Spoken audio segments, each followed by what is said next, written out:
تو آج ہم کچھ اہم مواد دیکھ رہے ہیں جو حبل اللہ یعنی اللہ کی رسی کے تصور پر بات کرتا ہے۔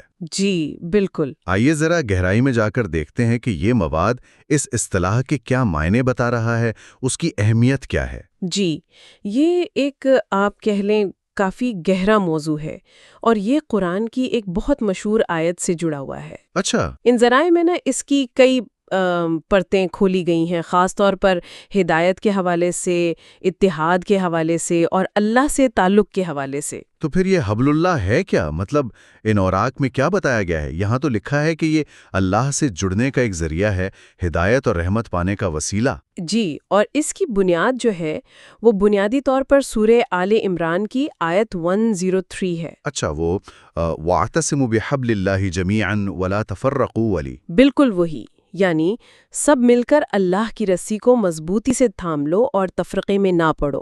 تو یہاں جو مرکزی نقطہ ہے وہ اتحاد ہے اور الہی ہدایت پر مضبوطی سے قائم رہنا ہے۔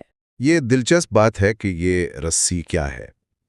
ایک تشریح جو ان اوراق میں نظر آتی ہے وہ تو یہ ہے کہ اس سے مراد خود قرآن ہے، اللہ کا کلام ہے نا؟ ہاں، یہ ایک بنیادی تشریح ہے، بالکل۔ لیکن یہ ذرائع ایک اور بہت اہم کیا کہتے ہیں جہت بھی پیش کرتے ہیں۔ وہ کیا؟ وہ یہ کہ حبل اللہ کا اطلاق انبیاء اور ہر دور کے جو امام ہیں یعنی امام الزمان ان کے تسلسل پر بھی ہوتا ہے۔ اچھا۔ جی، انہیں ہدایت کا ایک چلتا پھرتا نمونہ کہا گیا ہے، بلکہ قرآن ناطق یعنی بولتا قرآن بھی کہا گیا ہے۔ بولتا قرآن؟ ہاں، یعنی جو کلام الہی کی زندہ تعبیر پیش کرتے ہیں۔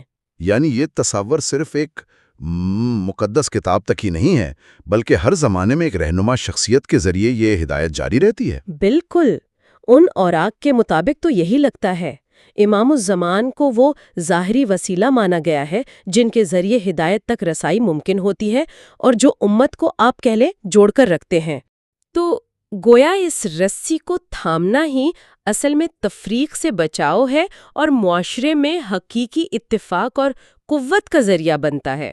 یہ ذرائع ایک اور نقطے پہ بھی زور دیتے نظر آتے ہیں کہ صرف انسانی عقل یعنی ہماری اپنی سمجھ بوجھ ہدایت کے لیے کافی نہیں ہے۔